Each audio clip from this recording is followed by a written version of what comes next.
금 같은 경우는 지금 전 세계에서 한 5군데에서 동시에 전쟁이 일어나고 있거든요. 바로 이런 불확실성의 증가를 대비하기 위한 투자 자산, 내 재산을 가장 안전적인 형태로 바꿔놓고 싶은 니즈가 있겠죠. 금이라는 어떤 투자 수단은 하방 경직성이 확실해서 웬만하면 손해를 보기가 힘들 정도입니다. 안전성은 확고하고요. 요즘같이 금의 시세가 대세 상승이 일어났던 경우는 아주 드뭅니다. 그렇기 때문에 지금은 상승 여력도 꽤 있는 것도 사실이긴 합니다.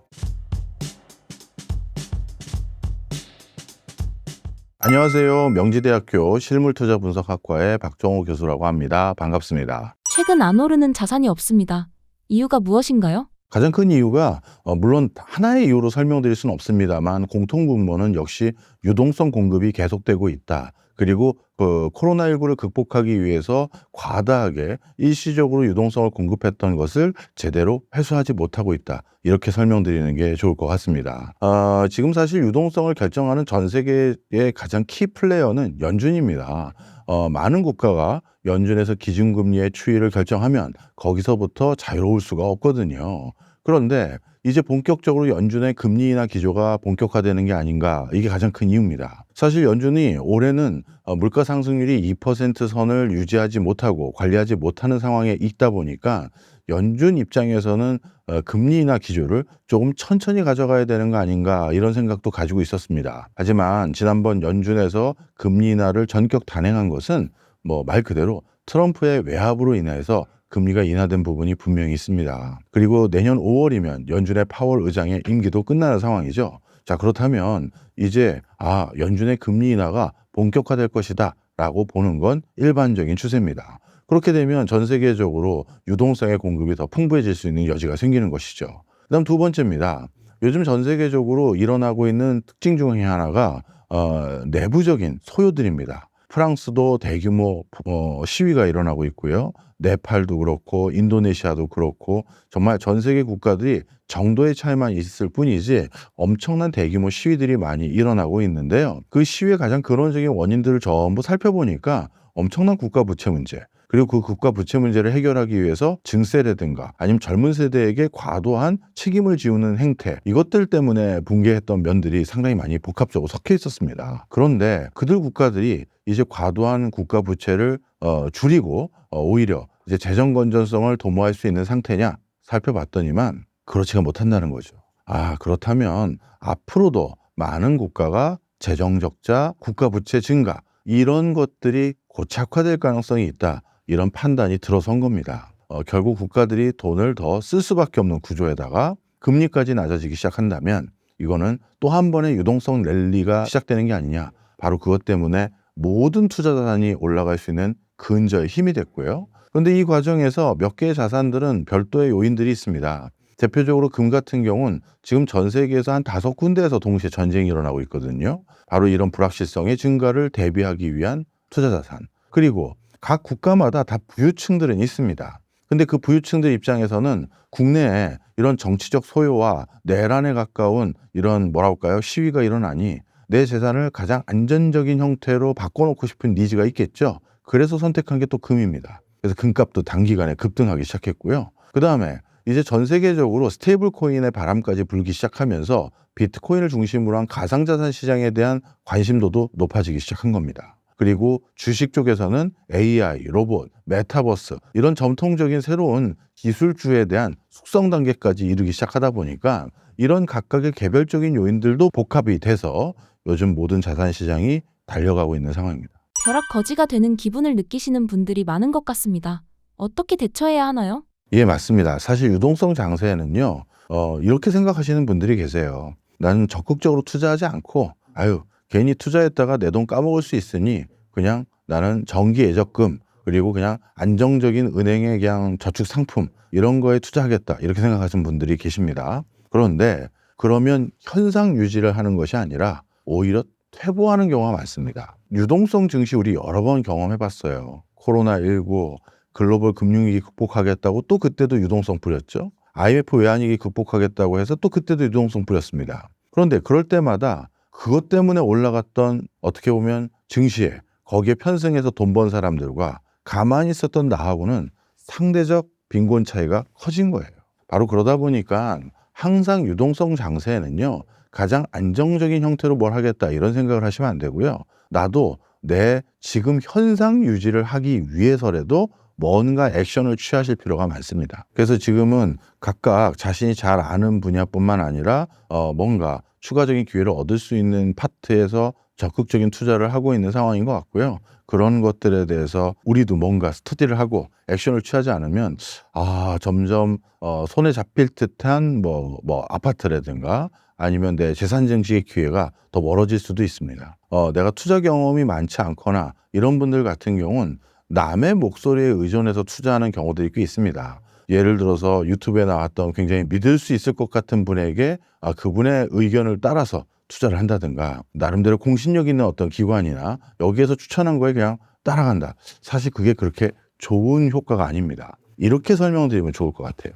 예를 들어서 저한테 예전에 가장 자주 물어봤던 질문 중에 하나가, 교수님, 이 회사는 네이버도 투자했다고 해서 저도 투자한 거거든요. 근데 이 회사가 왜 이렇게 됐나요? 이런 소리를 하십니다. 네이버에 투자한 게 그럼 뻥이냐? 아닙니다. 네이버도 실제 투자했죠. 자, 그런데 네이버는 어떤 관점에서 투자를 하냐면요, 네이버 같이 큰 회사는 스타트업에 투자를 할 때요, 한 100군데를 투자합니다. 그리고 한 3-4군데가 성공하면 그게 나머지 97개 실패한 거를 전부 커버하고도 더 큰 이득이 생겨요.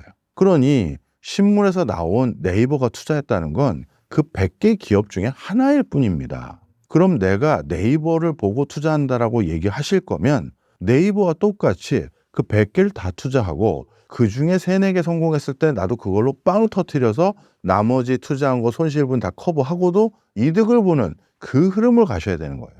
근데 나는 신문 지면상에서 아니면 네이버 출신의 어떤 높은 사람이 아니면 어느 금융기관의 전문가가 이 회사는 네이버도 투자했습니다, 요 멘트 하나만 보고 그것만 투자했다, 그러면 당연히 똑같은 투자 전략을 세운 것도 아니고 당연히 결과도 똑같을 수가 없는 거예요. 따라서 어떤 전문가의 얘기를 단편적으로 듣는 것이 중요한 게 아니라 그 사람과 똑같은 모사를 했을 때 그 사람에게도 책임을 물어야 되고 또 나도 똑같은 걸 기대할 수도 있는 것인데, 그러니까 단편적이고 부분적인 것만 따라해선 왜 난 차이가 나죠? 이렇게 되는 게, 그분은 10개 샀는데 그중에 7, 8개가 실패하고 2개가 빵 터져서 주식시장 투자도 다 그렇게 되는 거거든요. 근데 그중에 하나를 사서 안 올랐다라는 것만으로 누군가의 책임을 전가하는 것은 올바르지 않고요. 그래서 제일 중요한 건 투자를 제대로 이해하고 투자를 시작하는 게 중요한데, 만약에 그게 준비가 안 되어 있다라고 하면요, 일단 내가 제일 잘 아는 분야부터 투자를 해보시는 게 좋습니다. 나는 지금 제약회사에 다닌다. 그러면 아무리 반도체 또는 AI가 요즘 대세라 하더라도 제약회사 중심으로 한번 고민을 해보세요. 그리고 내가 부동산에 관심이 있다 했었을 때 내가 살고 있는 동네가 저기 동작구인데, 그러면 옆에 송파나 서초나 강남이 관심이 많다 하더라도 내가 살고 있는 동네 동작구부터 스터디를 해서 여기에 저평가되어 있는 매물이 뭔지 살펴보시는 게 무엇보다 중요합니다.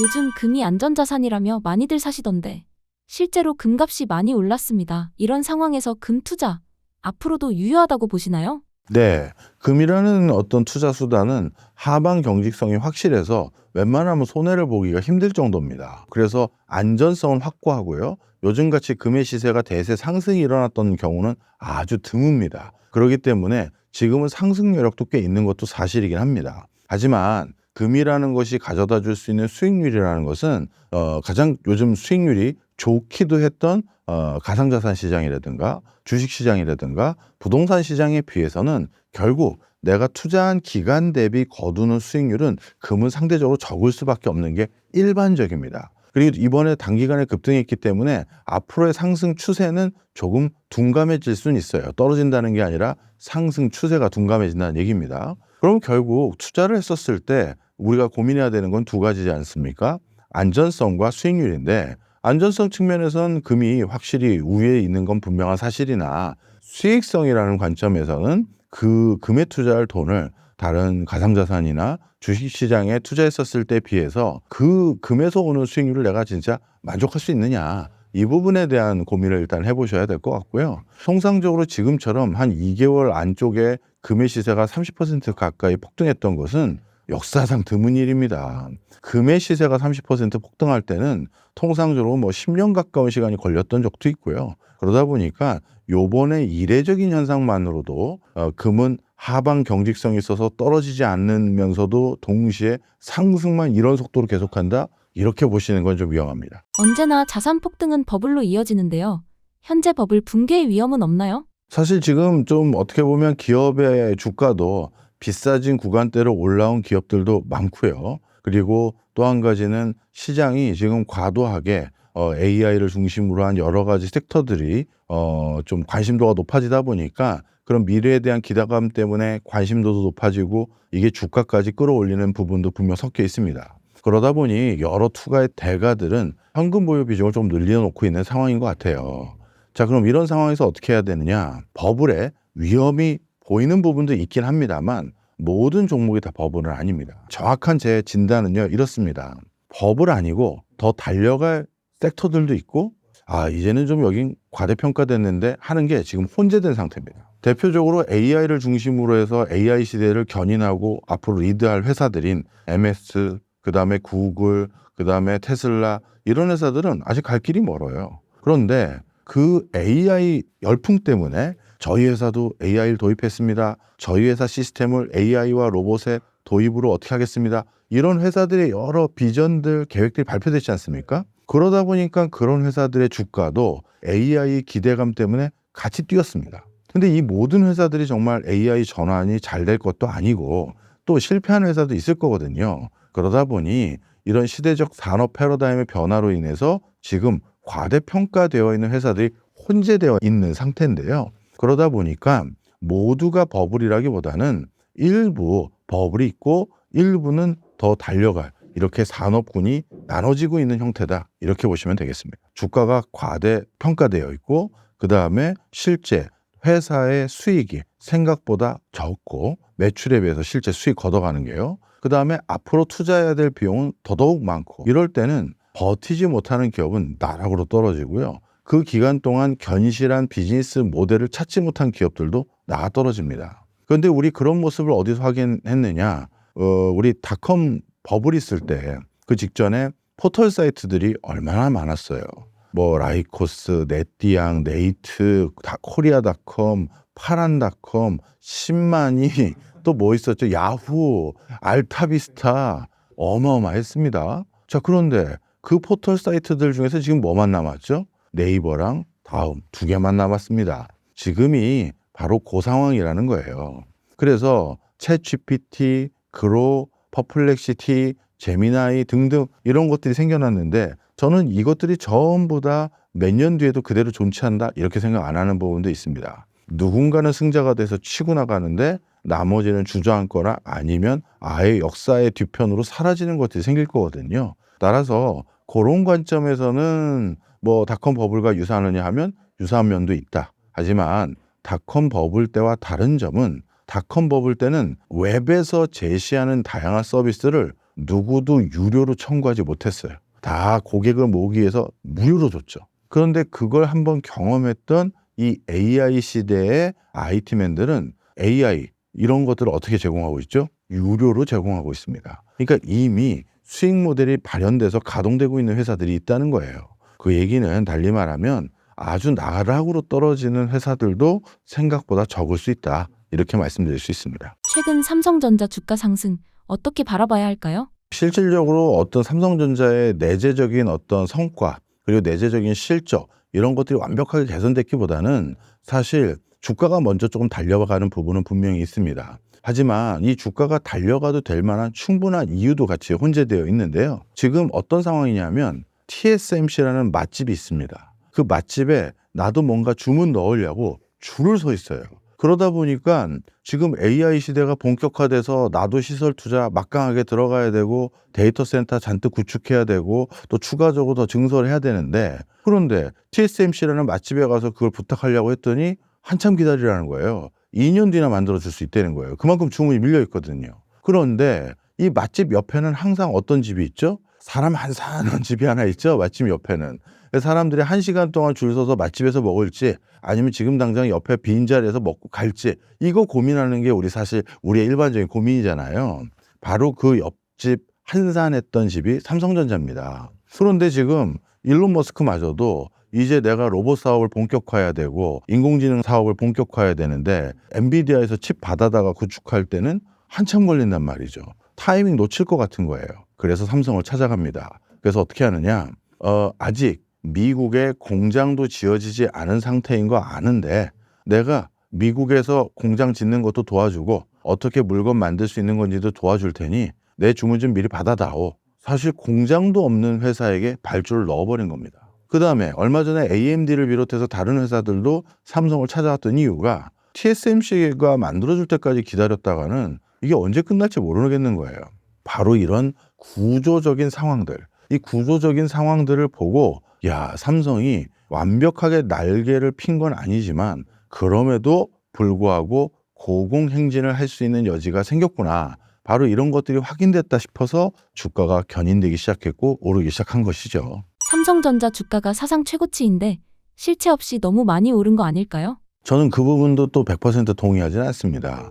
물론 주가만큼 지금 우리가 우려했던 모든 부분을 불식시킬 정도로 다시 기술력, 실력이 올라간 거냐? 그건 아니라는 점을 일단 말씀드렸지만 그렇다고 기대할 게 아무것도 없는 것은 아닙니다. 대표적으로 삼성은 반도체만 만드는 회사가 아니라 휴대폰의 또 양강 구도 아니겠습니까? 그런데 1등하고 있는 애플의 아이폰이 옛날만큼 혁신성을 배양하지 못하고 있어요. AI 시대에도 애플이 좀 뒤처지는 것 같고요. 이제 뒤늦게 애플에서도 아이폰 폴더블이 나오려고 합니다. 근데 삼성은 이게 3번 접는 게 이번에 출시가 되거든요. 그래서 하드웨어적인 부분에서도 삼성이 가지고 있는 입지가 조금 더 위상이 높아졌고요. 그 다음에 중국이라는 악재가 있죠. 이제 중국은 더 이상 미국과의 괴리감이 더욱더 벌어지다 보니 미국산 물건을 웬만하면 안 쓰게 되는 상황인데 그러다 보니까 중국에 있는 애플의 아이폰 점점 그 비중과 역할이 줄어들 걸 걱정해야 되는 상황인데요. 삼성의 휴대폰 중국 시장 점유율 이미 의미 없는 수준으로 떨어져 있는 상황입니다. 따라서 이런 것들을 고려했었을 때 중국 내의 시장은 애플과 삼성 모두 막히겠지만 그게 막힘으로 인해서 더 뼈아파할 사람은 이미 점유율이 많이 낮은 삼성이 아니라 애플이 될 가능성이 있다.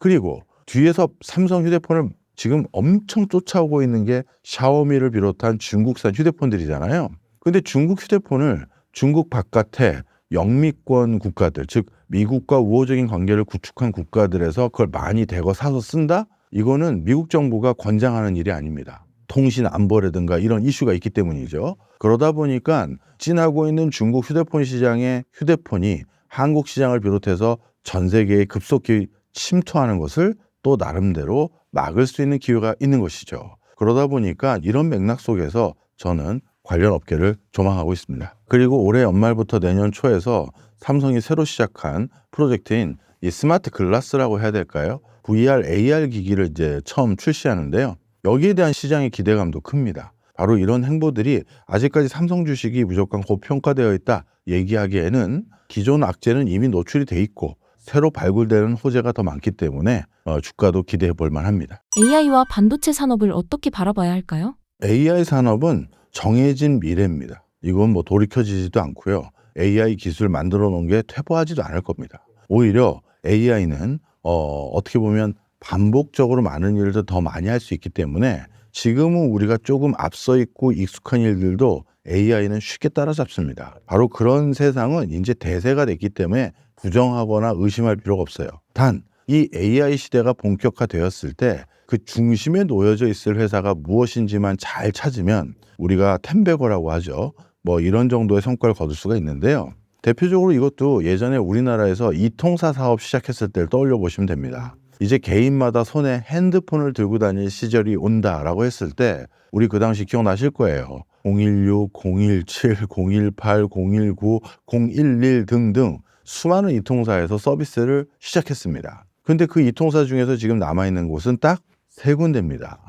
그러다 보니 지금이 그런 형국입니다. 미래는 정해졌는데 그 정해진 미래의 중심에 내가 있고 싶어 하길 원하는 기업 또는 고용주들은 지금 적극적으로 자기를 알리고 있고요. 반대인 경우도 있습니다만 오히려 반대의 경우로도 광고나 이런 걸로 어설프게 알리기보단 우린 내실을 다지고 그 과정에서 어설픈 애들이 어떻게 보면 시장에서 자연스럽게 소멸되면 내실을 다졌던 우리가 치고 나갈 수 있다. 이런 판단들을 하고 있는 상황이라서 무조건 IT 붐때와 똑같다고 보기는 어렵습니다. 미래 성장 산업에서 경쟁 우위를 가진 기업을 고르는 게 좋은 투자 방법이지만 쉽지 않습니다.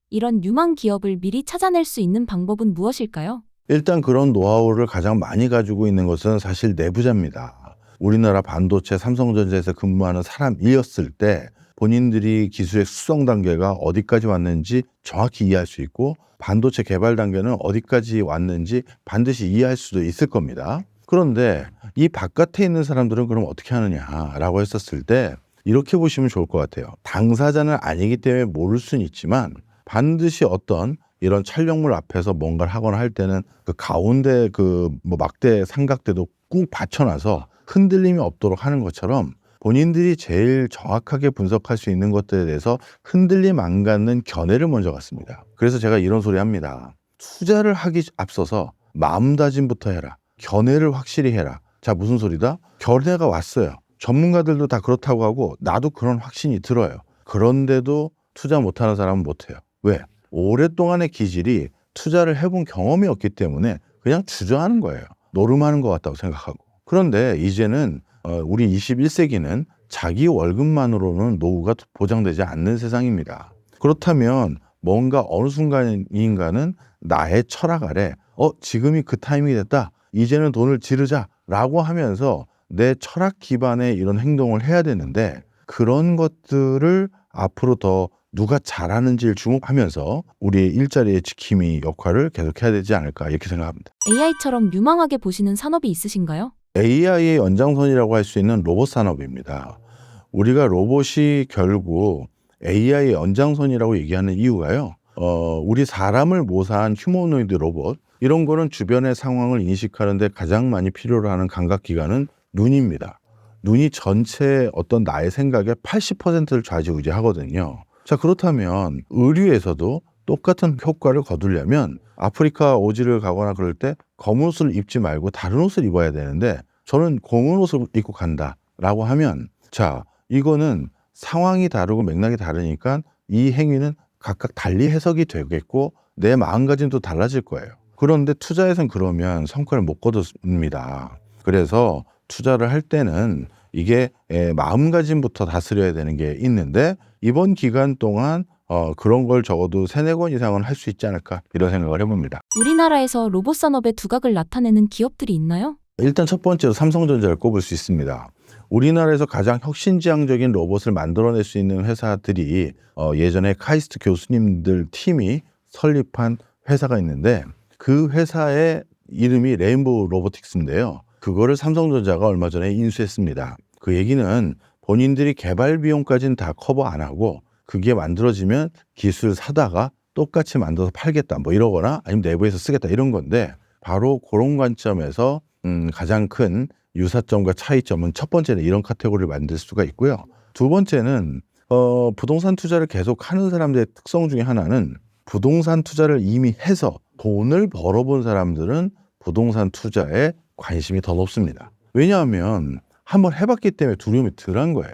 그런데 생애 첫 주택 구입자 이런 분들은 아직 결혼도 안 했죠. 그리고 또 직장이 어떻게 되는지도 모르니까 이 일을 언제까지 할지도 모르고요. 그러다 보니 긱경제가 생긴 겁니다. 이 긱경제는 퀵보드나 전동 스쿠터 타고 배달한 다음에 월급 받아서 은행에 얼마 쉐어하고 내가 받는 이런 형태거든요. 바로 이런 형태들만 가지고는 우리가 이제 사회적 금융 결제 시스템을 완비했다 이렇게 보기는 어려운 거죠. 서울의 경제 성장률이 둔화되고 있다는 게 사실인가요? 대부분의 국가들은 서울과 같은 경제 거점 도시들이 국가 전반의 경제 성장을 견인하기 위한 엔진 역할을 합니다. 예를 들어서 영국 같은 경우는 런던이 그런 역할을 하고 있고 프랑스 같은 경우는 파리가 그런 역할을 하고 있고 미국 같은 경우도 뉴욕이나 시카고나 이런 동네들이 그런 역할을 하고 있죠. 자, 그런데 어떤 문제가 생겼느냐? 바로 이런 역할을 하고 있는 국가들이 상당 기간 유지되고 그 효과성 있는 행위를 하면 그 기업들이 돈을 벌어서 환율도 안정되고 뭐 이런 일들이 일어나는데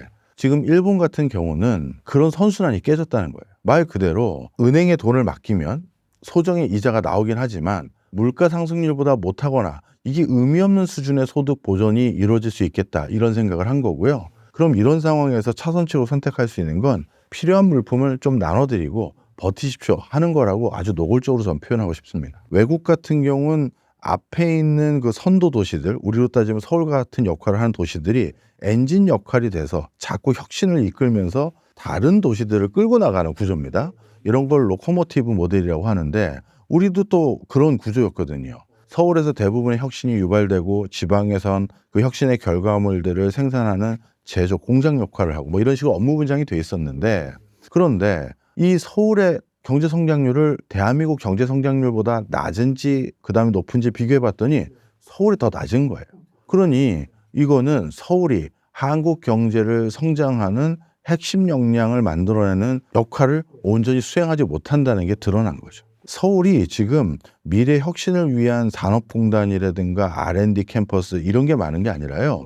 서울 내부에는 자영업을 중심으로 한 3차 서비스업이 붐업을 이루고 있습니다. 그러니까 국민의 한 10명 중에 8명은 회사라든가 R&D 작업을 수행한다든가 이런 뭐 전문적인 백그라운드가 요구되는 분야에서 일을 하는 것이 아니라 어디에 맞춰서 일을 하냐 하면 커피숍을 운영한다든가 김밥집을 한다든가 이런 범주의 일들만 하거든요. 그래서 서울에서 서비스업의 비중이 이미 70%가 훨씬 넘어요. 그런데 이런 소소한 서비스업들은 먼 미래를 본 인공지능 통역기를 만드는 것도 아니고 인공지능 LLM을 만드는 것도 아니거든요. 그러니 점점 이 사람들이 하는 사업의 부분은 우리 국가 경제 GDP에서 그 비중이 약해지는데, 그러니 국가 경제가 어떻게 성장하겠어요? 그래서 결론입니다. 한국의 서울의 산업 구조는 이미 서비스업, 그것도 더 정확히 말하면 경공업의 비중이 커졌고 반도체라든가 로봇이라든가 AI라든가 이런 선도적인 부분은 서울이 아니라 지방이 지금 정답 역할을 수행하고 있다, 이렇게 얘기될 수 있겠죠. 서울을 뉴욕, 상하이, 도쿄 등과 비교한다면 어떤가요? 상대적으로 뉴욕 같은 경우는 미국 전체의 혁신을 배양하는 역할을 합니다.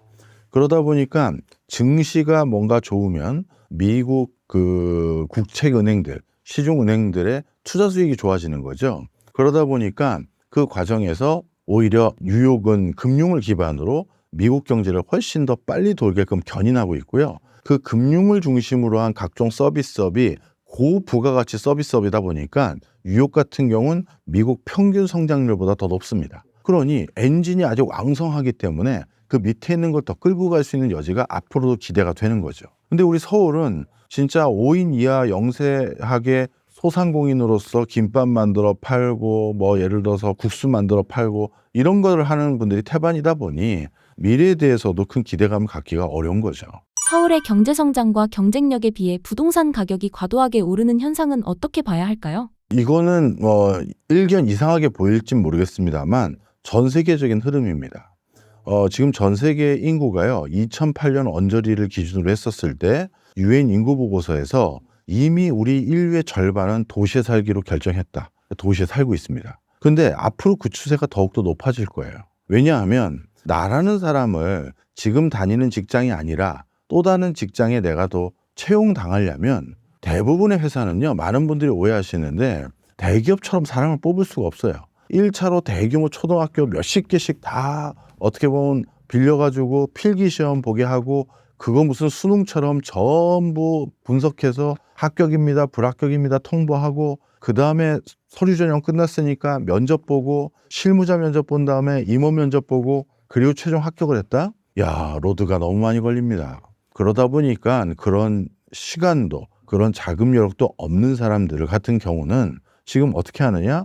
그렇게 형식적으로 단계적으로 조금씩 늘려야지 이 생각을 하는 게 아니라 내가 책임질 수 있는 범주 안에 덜컥 가게를 아예 처음부터 인수를 해버립니다. 그런 식으로 이제 진화 발전해왔던 게 요즘 흐름인데요. 그런 관점에서 대출이나 이런 것들도 같이 살펴봐야 될 일이죠. 서울과 지방의 부동산 양극화 현상에 대해 어떻게 보고 계신가요? 네, 사실 어느 순간인가 지자체에서 생활하시는 분들이 자신이 살고 있는 지자체에 대한 기대감을 많이 접은 것 같습니다.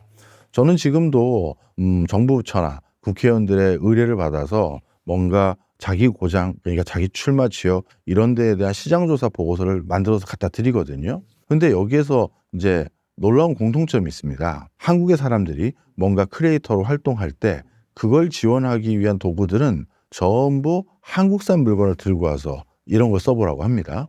그리고 중국은 당연히 중국 거고요. 그런데 그럼 미국도 앞으로 어떻게 하느냐? 다른 나라 물건 쓰지 말고 우리 미국 내 자체 브랜드를 더 써보자. 이런 것들을 더욱더 강요할 수 있게 되겠죠. 그래서 지금의 현국은 이런 표현이 제일 적합해 보입니다. 각자 도생의 세상이 됐다. 이렇게 평가하고 있습니다. 서울 같은 경우도 지역에 있는 사람들이 자기 재산을 처분하고 서울로 들어와야 되고 서울에 그럴 수 있는 여지가 충분히 있어야 되는데 이런 것들을 해결해 주지 못한다는 건 달리 말하면 MBC 라디오 진행을 하고 싶은 사람 여럿이 있는데 그거에 대해서 대답을 못 해준 것과 맥을 같이 한다. 이렇게 보시면 되겠죠. 또 정서적인 부분도 또 중요한데 정서도 마찬가지입니다. 요즘은 뭐 예를 들어서 이공계 쪽 같은 경우는 이 의대를 못 들어갔다 그러면 굉장히 이제 실력 없다까지는 아니지만 대단하네 이런 소리 못 들을 정도거든요. 자, 그런데 이런 상황이 고착화된 게 그렇게 또 길지도 않아요. 그 전에는 병원이나 이런 데서 개업해서 활동하는 것보다 나 공대 가서 나 반도체 만들래 이런 것들도 큰 차이가 없었던 시절도 있어요.